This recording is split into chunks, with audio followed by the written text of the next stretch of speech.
You know, of course, artificial intelligence is changing the way we work and the way we work, and they're doing it fast.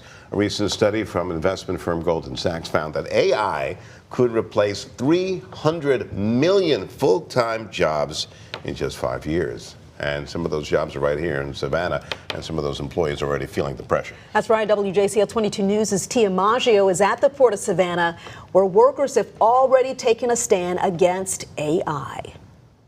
Last year, we saw port workers right here on strike for 2 days against AI entering their industry. And they're making it clear they'll continue to fight against it. A machine to come in and tear down this great country when it was built off the backs of hardworking American citizens. AI isn't just the future. It's already here. And for millions of people, that could mean losing their income. A Goldman Sachs report says 1 in 4 jobs could be replaced by AI completely in the next 5 years. Dr. Rami Haddad, an engineering professor at Georgia Southern, explains which industries in Savannah are at risk. A lot of manufacturing industries are looking into how the integration of AI, logistics and warehouse. AI is also making waves in one of the world's oldest industries, shipping. Port employers across the country are trading in human work for automation. Automation is the process of being able to take a task and have it be managed completely without any human intervention. From automated cranes to automated trucks to automated ships, AI will take over what humans do now. The port is an outside environment. There's a lot of distraction that could happen that you cannot really control. What AI does is allows the systems to be able to react. And it's already happening. In places like the Port of Los Angeles, jobs have vanished. Where you may have had 100 people doing the job, it has shrank down to 5 people. That's 95 people without jobs.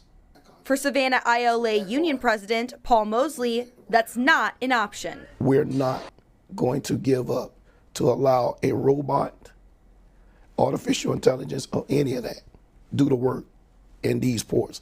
Mosley represents over 1,000 Savannah port workers.